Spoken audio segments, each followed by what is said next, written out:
4.3 पहला क्वेश्चन हमारे पास, draw the graph.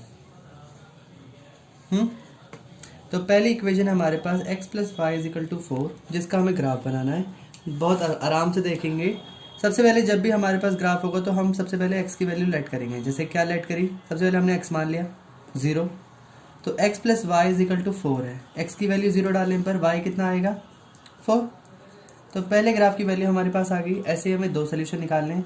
अब की बार आपने x की वैल्यू कितनी 1 मान ली। सपोज आपके पास इक्वेशन है x + y = 4, सो 1 + y = 4, सो y की वैल्यू 4 - 1, यानी कि y आपका कितना हो गया 3। क्लियर है। अब आपको क्या करना है, एक हमेशा टेबल बनानी है। ये टेबल क्या है, कोई आपका सोल्यूशन पढ़ेगा थोड़ी ना, आप यहीं इस टेबल में बता देंगे कि जब आपका x 0 होगा, दैट मीन्स जब ये आपका 0 होगा तो y कितना था 4, यहाँ लिखा। जब आपका x आपने 1 माना था तो 1 यहाँ लिखा, तब आपका y कितना हो जाएगा 3। आपको हमेशा ये टेबल बनानी है। कब, जब आपका दो वेरिएबल होंगे क्वेश्चन में। अब इस टेबल से आपको ग्राफ बनाना है। ग्राफ कैसे बनाते हैं देखते हैं। सबसे पहले हम ग्राफ में एक लाइन खींचेंगे, वर्टिकल लाइन, जो कि आपके y एक्सिस को डिनोट करती है। इसी के मिडल से हम एक और हॉरिजॉन्टल लाइन खींचेंगे, जो आपके x एक्सिस को रिप्रेजेंट करती है। क्लियर यहाँ तक। अब इनमें आपको उतने नंबर डालने जितने यहाँ पर इनकी नीड है। जैसे मैक्सिमम 4 तक है तो हम 4, 1 2 3 4। जिनको ग्राफ बनाना नहीं आता, ये x एक्सिस की पॉजिटिव साइड होती है, ये नेगेटिव साइड होती है। y एक्सिस की ऊपर वाली पॉजिटिव साइड होती है और नीचे वाली नेगेटिव होती है। इनका मतलब क्या है, इस तरफ x के सारे नंबर नेगेटिव में होंगे। और एक बहुत अच्छा ग्राफ बनाना है, यहाँ पर सारे नंबर पॉजिटिव होंगे y के, और ये वाला हिस्सा आपका नेगेटिव y होगा, तो सारे नंबर नेगेटिव में होंगे।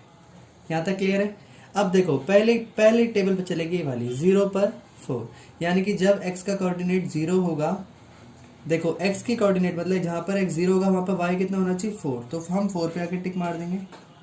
मतलब ये लोकेशन क्या है, जहाँ पर x, इस पॉइंट पर आपका x 0 है, ये रहा, और y आपका 4 है। सिमिलरली x 1, यानी कि x के 1 पॉइंट पर आपको y कितना होना चाहिए 3, तो ये आपका हो गया। दोनों पॉइंटों को आप मिला देंगे कुछ इस तरह, और एक सीधी लाइन खींच देंगे। ये आपकी जो ये लाइन बनी, यही आपका ग्राफ है x + y = 4 का। क्लियर है यहाँ तक। सेकेंड पार्ट, x - y = 2 है। अगेन वही सेम सोल्यूशन। एक बार आप x की वैल्यू, आप चाहे तो y की वैल्यू भी लेट कर सकते। जैसे मैं यहाँ पर y की वैल्यू लेट कर लेता हूँ। y की वैल्यू आपने एक बार ली 0, मैंने y को इस बार क्यों लेट करा, क्योंकि मुझे पता है y को वैल्यू लिखने पर सिंपल पड़ेगा, x = आपका 2 हो जाएगा। ठीक है। सिमिलरली y की वैल्यू आपने 1 लिखी यहाँ पर, सो x - y = 2 होता है। अगर यहाँ पर 1 आएगा तो देखिए माइनस वहाँ जाएगा और आपकी x की वैल्यू कितनी हो जाएगी 3। तो आपने यहाँ से भी ग्राफ निकाल दिया। टेबल बनाइए एक बार, x एंड y।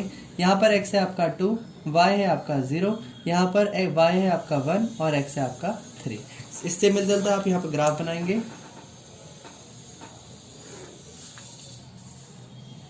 अगेन वही y axis and x axis पहले आप बना लीजिए।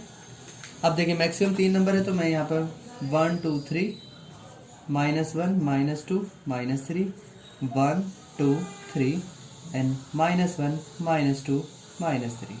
2 पे x की लाइन पे जहाँ 2 है वहाँ पर y 0 है, तो यहीं बनेगा पॉइंट। और 3 लाइन पर, यानी कि x की जहाँ पर कोऑर्डिनेट 3 है वहाँ पर y 1 है, तो ये आपका एड्रेस हो गया। इन दोनों कोऑर्डिनेट को आप दोबारा मिलाएंगे और एक स्ट्रेट लाइन ड्रॉ कर देंगे। तो ये जो आपका ग्राफ है ये किसको रिप्रेजेंट करता है, x - y = 2 को। क्लियर है यहाँ तक। थर्ड, y = 3x है। अब देखिए, अब आपको पता होना चाहिए कि हम किसको लेट आसानी से कर सकते हैं। अगर मैं x की वैल्यू यहाँ पर 0 मानूंगा तो y ऑटोमेटिकली कितना हो जाएगा 3 × 0, y भी 0 आ गया। तो आपको ये भी पता होना चाहिए कि मुझे किसको लेट करना है। अगली बार कितना रहेगा 3 × 1 रहेगा, क्योंकि y = 3x है। x की वैल्यू 1 मानी तो y आपका 3 आ गया। अगेन आपने फिर यहाँ पर टेबल ड्रॉ कर दी, x आपका y, जब आपका x 0 था तो y भी 0 था, जब आपका x 1 था तो y आपका 3 था। इसी टेबल से आप क्या करेंगे, एक और ग्राफ बना लेंगे।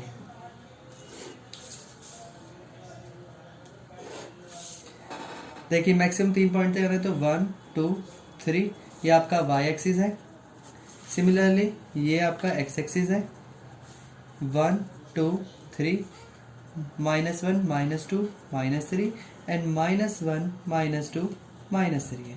तो 0 पर 0 यहाँ पर बनेगा पॉइंट, इस बार ओरिजिन पर है। 1 कोऑर्डिनेट पर जहाँ x 1 है वहाँ पर y 3 है, तो यहाँ बनेगा। दोनों को आप अगेन पास कर लेंगे। तो ये आपकी जो लाइन है वो किसको रिप्रेजेंट कर रही है? y = 3x। ठीक है।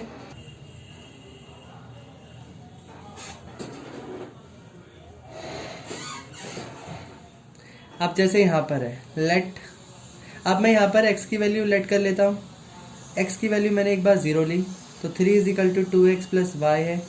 सो 2 × 0 + y = 3। So 3 = 0 + y, that means y आपका कितना हो जाएगा? 3। अगेन अब आप लेट कर लीजिए x की वैल्यू को 1, तो यहाँ पर 3 = 2x + y आपकी इक्वेशन है, जहाँ पर 2 × 1 होगा प्लस y, तो 2 + y = 3 है। सो y = 3 - 2, तो y आपका कितना आ गया? 1। अगेन आपने टेबल बना ली यहाँ पर, जहाँ पर आपका x है 0, y है आपका 3, और यहाँ पर x आपका 1 है, y आपका भी 1 है। क्लियर होगी बात? अगेन आप यहाँ पर एक और बार टेबल बना लेंगे। टेबल से फिर आप ग्राफ बनाएंगे। 1 2 3 4 -1 -2 -3 -4 1 2 3 4 -1 -2 -3 -4। क्लियर है यहाँ तक? x के कोऑर्डिनेट 0 पर y 3 होगा, तो यहाँ पर एड्रेस आएगा। फिर 1 पे 1 आपका आएगा यहाँ पर, और आप दोनों को मिला देंगे। तो इसका भी ग्राफ आपने बना लिया है। इस इक्वेशन का नाम है, इस लाइन का नाम है 3 = 2x + y। नंबर 2 कहता है एक इक्वेशन बनाओ, give the equation of 2 line passing. Coordinate दे दिया आपको ये। इसका मतलब क्या है? आपकी x की वैल्यू 2 रहेगी, y की वैल्यू 14 रहेगी। आपको इनसे मिलती थी एक इक्वेशन बनानी है। सपोज मैंने लिया है यहाँ पर 7x। अब मुझे पता है 7 2 अगर मैं ये रफ वर्क है ताकि साथ साथ में समझ में भी आए, 7 × 2 यानी कि ये 14 हो गया। ठीक है। अब आप क्या करेंगे, यहाँ पर y अगर आप माइनस करते हैं, यानी कि 14 में आप y की वैल्यू 14 है, यानी कि 14 माइनस करें तो आंसर कितना आएगा? 0। तो आप यहाँ पर डायरेक्टली 0 लिख सकते हैं। ये आपकी फर्स्ट इक्वेशन बन गई। ऐसे आपसे 2 इक्वेशन मांगी, सेकंड देखिए। और आप क्या कर सकते हैं, आप लिख लीजिए यहाँ पर 7 3 21। तो यानी कि आप लिखेंगे यहाँ पर कितना, सॉरी यहाँ लिख लीजिए आप सपोज 8 लिख लीजिए। 8 3 24 होता है। तो आप यहाँ क्या करेंगे, 8x लिख देंगे। 8x तो आपका 16 होता है। 8x का मतलब है 8 × x की वैल्यू 2, यानी कि ये 16 हो गया। अगर आप इसमें y माइनस करेंगे तो आपको पता है 16 में अगर 14 माइनस होगा तो कितना आएगा? 4 बचेगा, 2 बचेगा। तो आप यहाँ पर कितना आंसर लिख सकते हैं? 2। और इक्वेशन क्या बनेगी थर्ड वाली? सपोज आपने बस 2 काफ़ी है, क्योंकि हमें 2 लाइन की इक्वेशन बनाते हैं। तो एक लाइन की इक्वेशन ये है, दूसरी लाइन की इक्वेशन ये है। और इसके सोल्यूशन कितने होंगे? तो इसके अंदर बनेंगे आपके इन्फिनेटिव मैनी सोल्यूशन। ये क्यों होता है? ये तब होता है जब आपका a1 a2 = b1/b2 = c1/c2 के बराबर होता है। क्लियर होगी बात? अब ये क्या होता है ये आपको 10th मार्क के समझ में आएगा। क्वेश्चन नंबर थर्ड क्या कहता है? बोला कि इफ द पॉइंट ऑफ, जैसे आपको 2 कोऑर्डिनेट दिए हैं 3 और 4, जो कि लाई करते हैं आपके कौन से ग्राफ? कोऑर्डिनेट है 3 और 4 जो कि लाई करते हैं किस ग्राफ पर? आपको यहाँ ग्राफ दे दिया कि 3y = ax + 7 है। इसका मतलब क्या है? इस ग्राफ से x की वैल्यू आपकी 3 मानी जाएगी। आगे वाला, जैसे कोऑर्डिनेट में आगे वाला x होता है, पीछे वाला y होता है, तो आपकी x की वैल्यू 3 मानी जाएगी और y की वैल्यू 4 मानी जाएगी। आपको करना क्या है, इसी 2 वैल्यू को पुट करना है इस ग्राफ के अंदर या इस इक्वेशन के अंदर, ऐसा भी कह सकते हैं। तो y की वैल्यू कितनी है आपकी 4, तो 3 4 जा, यहाँ पर a × 3 हो जाएगा प्लस 7, तो 4 3 12 = 3a + 7 हो जाएगा। 12 - 7 = 3a, 5 = 3a, एंड a की वैल्यू कितनी होगी आपकी 5/3। तो आपको यहाँ पर a की वैल्यू निकालनी थी, जो कि आपने निकाल। क्वेश्चन नंबर 4 बड़ा ही सिंपल क्वेश्चन है पर इंपॉर्टेंट भी है, ध्यान से सुना। देखो इसमें क्या है, एक टैक्सी ड्राइवर है जो पर किलोमीटर, जिसका पहला फिक्स चार्ज है पर किलोमीटर का, वह है 5 रुपीज़ पर किलोमीटर। जो 1 किलोमीटर के 5 रुपये लेता है, ठीक है। पर इसने पहले किलोमीटर के लिए, फर्स्ट किलोमीटर का जो चार्ज लिया वो लिया आपका 8 रुपये। कितना लिया? 8 रुपये। और बाकी बचे हुए जो चार्जेस हैं पर किलोमीटर के हिसाब से उसका है 5 रुपये, ठीक है। तो अगर टोटल आपको कॉस्ट बतानी है इसकी कितनी आई होगी इस क्वेश्चन के अंदर, तो सबसे पहली बात, सबसे खास बात यह है कि इस क्वेश्चन में ना तो टोटल डिस्टेंस बताया है, टोटल डिस्टेंस नहीं बताया कि गाड़ी कितने किलोमीटर तक गई है, तो हमने x मान लिया, ठीक है। और टोटल कॉस्ट को हमने क्या मान लिया? y, जो कि चैप्टर 2 वेरिएबल का, तो 2 वेरिएबल हमने मान लिए। टोटल डिस्टेंस को हमने x माना, टोटल कॉस्ट को हमने y माना। अच्छा, इसको सबसे पहले एक एग्जाम्पल से स्टार्ट करते हैं। एग्जाम्पल है हमारा यहाँ पर, सपोज मैं आपको पहले बताता कि टोटल डिस्टेंस है कितने, 10 किलोमीटर। रियल क्वेश्चन से इसको रिलेट करते हैं। 10 किलोमीटर अगर एक गाड़ी जाती है जिसमें फर्स्ट किलोमीटर का चार्जेस ये 8 रुपये ले रहा है, बाकी रिमेनिंग जो डिस्टेंस है वो कितना रहेगा? तो सबको पता है 10 किलोमीटर से अगर मैं 1 किलोमीटर कम कर दूंगा, जिसके 8 रुपये भर चुका है, तो टोटल 9 किलोमीटर होते हैं। हाँ, और 9 किलोमीटर को 5 रुपये के हिसाब से कितने रुपये देने पड़ेंगे? 45 रुपीज़। और इसी को अगर मैं टोटल कॉस्ट में बोलूँ कि कितना खर्चा आया, तो बोलेगा 45 रुपये तो 9 किलोमीटर के हैं, साथ में 8 रुपये उसने जो पहले किलोमीटर के दिए उसको भी अगर मैं ऐड करूँ तो टोटल 53 रुपीज़ में इसका खर्चा आया टैक्सी का। क्लियर है? सेम इसी क्वेश्चन को अब हम यहाँ कंडीशन में पुट कर रहे हैं। क्यों? अब देखते हैं। देखो, सबसे पहले हमने फर्स्ट किलोमीटर को कितना माना? फेयर फॉर फर्स्ट किलोमीटर 8 रुपये। हाँ, रिमेनिंग डिस्टेंस कितना बचेगा? रिमेनिंग डिस्टेंस देखो, जब हमारा टोटल किलोमीटर 10 था तो हमने 10 में से 1 माइनस करा। यहाँ पर टोटल डिस्टेंस x है तो मैं x में से कितना माइनस करूँगा? 1, जो कि रियल में कभी आंसर आएगा ही नहीं, ठीक है। इसी को मैं तो सिमिलरली तो रिमेनिंग कॉस्ट कितनी होगी फेयर की? कॉस्ट फॉर फेयर, तो देखिए जितना भी हमारा डिस्टेंस आए, जैसे यहाँ पर 9 × 5 करा था, ऐसे ये डिस्टेंस में से मैं 5 मल्टीप्लाई कर दूंगा, आपका आंसर आएगा 5x - 5। अब देखिए टोटल कॉस्ट कैसे निकालते हैं, तो टोटल कॉस्ट देखो कैसे निकालते हैं, 9 किलोमीटर और 1 किलोमीटर दोनों को ऐड करते हैं। सिमिलरली 1 किलोमीटर का 8 रुपये प्लस 5x - 5, सॉल्व करो तो क्या बनेगा? 5x, 8 में से 5 जाएंगे तो आंसर आएगा 3, और 8 प्लस का है तो इसलिए +3 आएगा। और टोटल कॉस्ट को हमने क्या लेट किया था? y, तो हमारी इक्वेशन क्या आ गई यहाँ से? y = 5x + 3। क्लियर है? अब इससे मिलता जुलता हमें ग्राफ बनाना पड़ेगा। ग्राफ के लिए क्या करना पड़ेगा? तो ग्राफ के लिए हमें सबसे पहले एक वैल्यू लेनी पड़ेगी। तो लेट x है आपका 0, सो y कितना हो जाएगा? 5 × 0 + 3, सो y = 0 + 3, यानी कि y की वैल्यू आ गई आपकी 3। सिमिलरली y = 5x + 3, अब आप x को कितना ले लेंगे? 1, तो y = 5 × 1 + 3, सो y 5 + 3 कितना हो जाएगा? y आपका 8। क्लियर है ये भी? तो आपकी टेबल बन गई है यहाँ से कौन कौन सी, x और y, जहाँ पर x अगर आपका 0 होता है तो y आपका 3 होता है, अगर x की वैल्यू 1 होती है तो y आपका 8 होता है। तो सिमिलरली इससे मिलते हुए आप यहाँ पर ग्राफ बनाएंगे।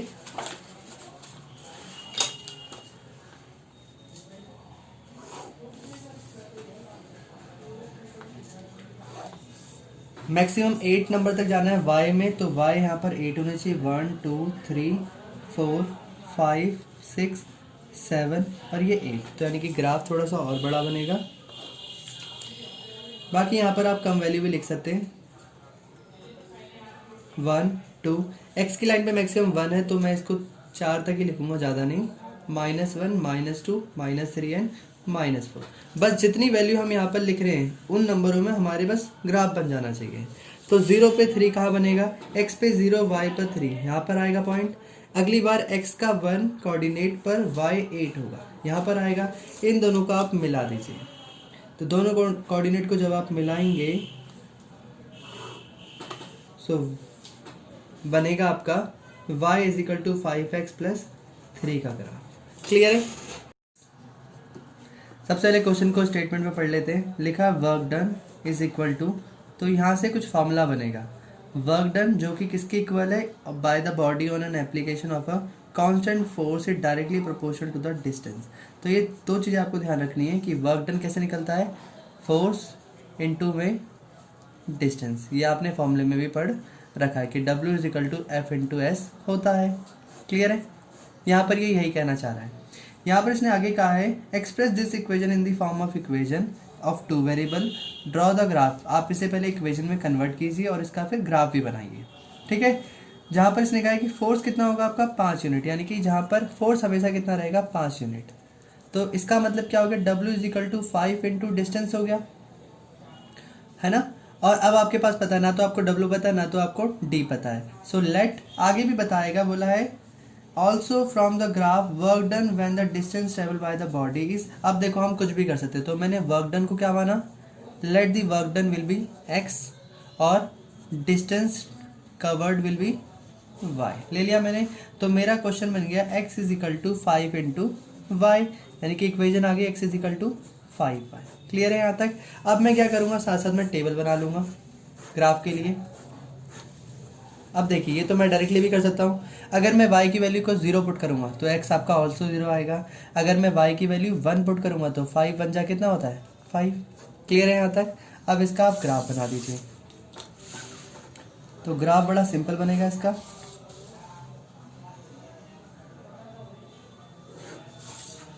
देखिए 1 2 3 4 5, x 5 तक जाना चाहिए, -1 -2 -3। y की वैल्यू बस 1 तक ही जानी चाहिए, तो हम 4 तक ले लेते हैं, -1 -2 -3 -4। अब देखिए x की लाइन पे दोनों 0, तो यहाँ पर बनेगा x की लाइन पे 5 और y यहाँ पर 1 होगा, तो यहाँ पर आ गया। अब इन दोनों को हम ग्राफ में ड्रॉ करेंगे। तो ये आपका ग्राफ बना। ये क्या है, x is equal to 5y का ग्राफ। क्लियर है, यहाँ तक क्लियर है। अब इसके आगे कुछ क्वेश्चन भी हैं जिसको हम यहीं पर सॉल्व कर लेते हैं। फर्स्ट पार्ट कहता है, देखिए फॉर्मूला था W is equal to F into distance होता है, जहाँ पर ये 5 है तो ये डिस्टेंस है और ये आपका W है। तो पहले क्वेश्चन में कहता है देखिए कि जहाँ पर अगर आपका distance travel by the body is 2 unit है, मतलब अगर आपका ये डिस्टेंस 2 है तो वर्क डन कितना हो जाएगा, तो W is equal to 10 unit हो जाएगा।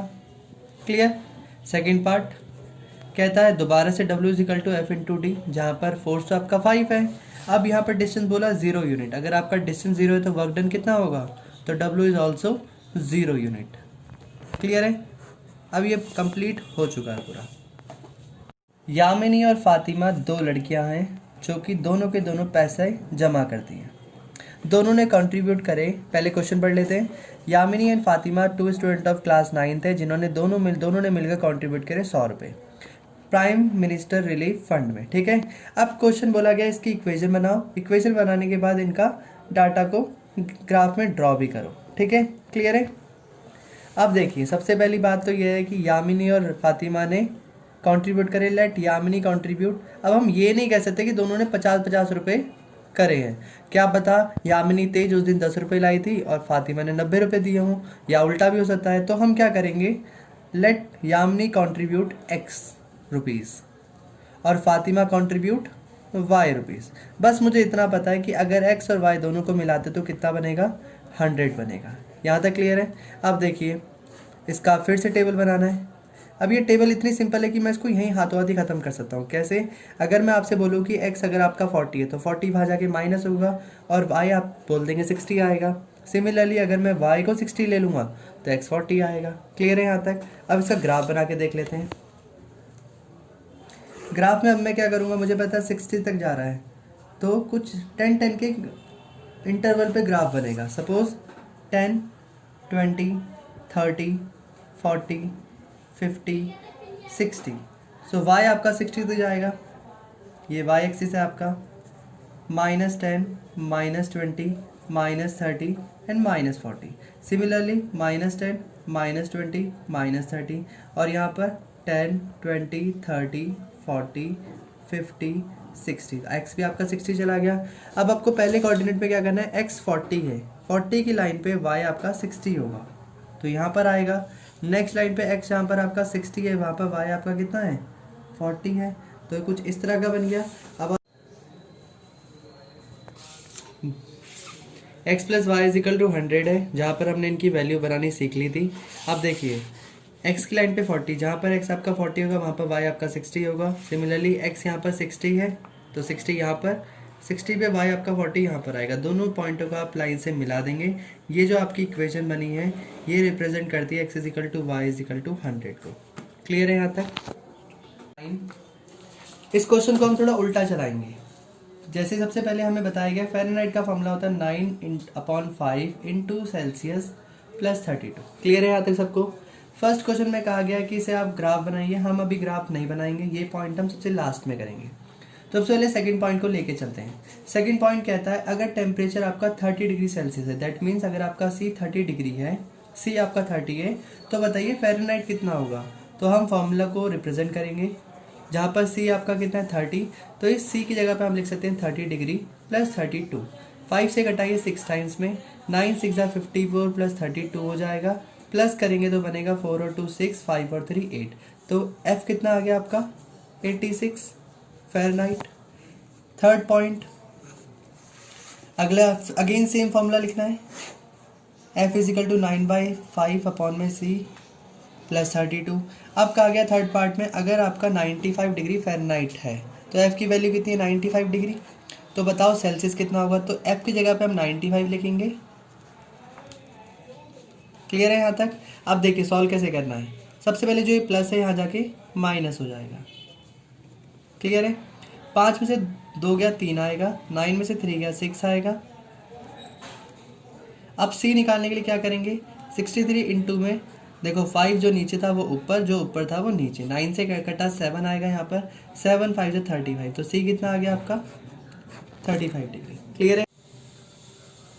क्वेश्चन नंबर 4, इसी का फोर्थ पार्ट देखिए क्या कहता है। If the temperature is 0 degree Celsius, अगर आपका टेम्परेचर जो है वो 0 है सेल्सियस वाला, तो कहता है what is the temperature of Fahrenheit. तो बताइए फ़ारेनहाइट क्या होगा इस टाइम पर। तो देखते हैं, फॉर्मूला है हमारा F is equal to 9/5 into C plus 32। तो देखिए हमें सी 0 डालना है, तो 9/5 इंटू सी भी 0 डिग्री प्लस 32। तो देखिए मल्टीप्लाई होगा तो आंसर यहाँ 0 प्लस 32, तो आपका फ़ारेनहाइट हो जाएगा 32 डिग्री। क्लियर है यहाँ तक? तो हम कह सकते हैं if degree Celsius is 0 degree तो आपका फ़ारेनहाइट 32 डिग्री हो जाएगा। ठीक है? सिमिलरली अगला क्वेश्चन इसी का सेकंड पार्ट है। देखिए क्या कहता है, अगर बोलता है 0 डिग्री फ़ारेनहाइट होगा तो सेल्सियस कितना होगा। तो अगेन फॉर्मूला वही रहेगा 9/5 इंटू सी प्लस 32। अब की बार यहाँ 0 डालना है। अब देखिए क्या बनता है आंसर। तो सी नहीं पता, पहले 32 यहाँ से वहाँ जाएगा,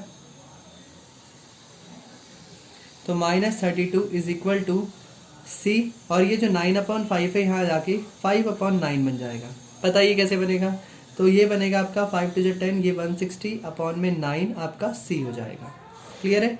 कहने का मतलब क्या हुआ, अगर आपका फ़ारेनहाइट 0 होगा तो आपका सेल्सियस होगा -160/9 होगा। क्लियर है यहाँ तक भी?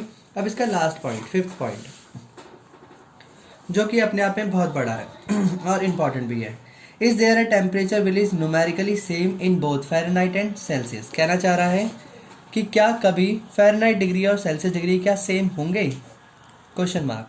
तो लेट करते हैं, हम क्या करते हैं, हम दोनों को इक्वल मान के चलते हैं। कितना मान लेंगे, दोनों को x मान लेंगे। फॉर्मूला लिखेंगे f is equal to 9/5 into C plus 32। देखिए f भी आपका x है और आपका c भी आपका x है। क्लियर है यहाँ तक? 9x अपॉन में 5 हो जाएगा प्लस 32 हो जाएगा। अब आप इसको और सॉल्व करेंगे तो क्या बनेगा, 9x एलसीएम लेंगे यहाँ पर, तो 5 से मल्टीप्लाई और दोनों के नीचे 5 आ जाएगा। फिर आप क्रॉस मल्टीप्लाई कर सकते हैं, तो 5x 9x प्लस 160 हो जाएगा। x आपके एक तरफ, तो देखिए 5x 9x को आप यहाँ बुला लिया तो -4x आएगा 160। x इजिकल टू कितना होगा 160 अपॉन में -4। आपका आंसर आएगा, देखो 4 से कटा 4 और माइनस था इसलिए -40 डिग्री, यानी कि -40 डिग्री पर, इन -40 डिग्री पर Celsius and -40 Fahrenheit degree are numerically equal होते हैं। क्लियर होगी बात यहाँ तक? तो हमने इसके सारे पार्ट सॉल्व कर लिए। अब हम आते हैं वापस से फर्स्ट पॉइंट पर। ठीक है, जहाँ पर हमसे कहा गया था, इसका फर्स्ट पॉइंट था कि हमें इसका एक ग्राफ बनाना है। क्या बनाना है, ग्राफ। तो ग्राफ के लिए हमें टेबल चाहिए थी। टेबल को मैं यहाँ पर ड्रॉ कर लेता हूँ रफली।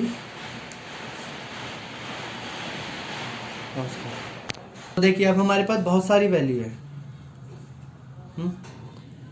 तो अब हम टेबल बनाएंगे ग्राफ के लिए। टेबल के लिए अब हम इसको सबसे लास्ट में करेंगे तो हमारे पास फायदा क्या, हमारे पास हर बहुत सारी वैल्यू होंगी तो हमें बार बार वैल्यू सोचनी नहीं पड़ेगी। अब मैं इनमें से दो तरह की वैल्यू ले रहा हूँ। एक ले रहा हूँ मैं जब मेरा डिग्री सेल्सियस 40 होता है तो अब मेरा फ़ारेनहाइट भी 40 होता है। तो अगर ये 40 डिग्री होगा, अब देखिए यहाँ पर एक्स और वाई क्या है यहाँ पर, तो यहाँ बता रखा था पहले से कि सेल्सियस को आप एक्स एक्सिस में लीजिए और वाई फ़ारेनहाइट को आप वाई एक्सिस में लीजिए। तो आपका एक्स का मतलब है डिग्री सेल्सियस और वाई का मतलब है डिग्री फ़ारेनहाइट।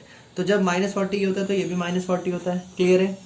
सेल्सियस देखिए यहाँ पर जब 30 होता है यानी कि ये जब 30 डिग्री में होता है तो वाई आपका होता है 86 होता है। क्लियर है। अब आप इसी टेबल को ग्राफ में ड्रॉ कर लीजिए। ग्राफ कैसा बनेगा, 10-10 के इंटरवल में या 20-20 के इंटरवल में बनेगा। क्लियर है। अब देखते हैं -10, -20, -30, -40। तो एक्स की लाइन पे मुझे 40 तक मेरा मैक्सिमम है, 50 ले लेता हूँ। यहाँ पर प्लस में भी एक्स की लाइन में कुछ ज़्यादा नंबर नहीं चाहिए, 30 तक ही चाहिए तो मैं यहाँ पर ही 50 तक ले लेता हूँ। वाई मुझे चाहिए कहाँ तक, ये -40 तक और एक प्लस में 86 तक। तो मुझे यहाँ ऊपर 90 तक नंबर लिखने पड़ेंगे। 30, 40, 50, 60, 70, 80 और 90। क्लियर है। तो ये मेरा 90 तक चला गया और माइनस में वाई -40 तक चाहिए तो -10, -20, -30, -40 और माइनस आपका है 50। ये ग्राफ थोड़ा सा डिफिकल्ट हो जाता है इसलिए ध्यान से देखेंगे। अब देखिए -40 पे -40 यानी कि एक्स की लाइन पे -40 और वाई की लाइन पे -40 तो आपका यहाँ बनेगा पहला कोऑर्डिनेट। दूसरा देखिए 30 कहाँ पर है एक्स की लाइन पे, यहाँ पर है। यहाँ पर वाई होगा आपका 86। 86 कहाँ पर आता है, 80 और 90 के बीच में देखिए 90, 85 और ये आपका 86। क्लियर है। तो हम दोनों पॉइंटों को ये मिला देंगे।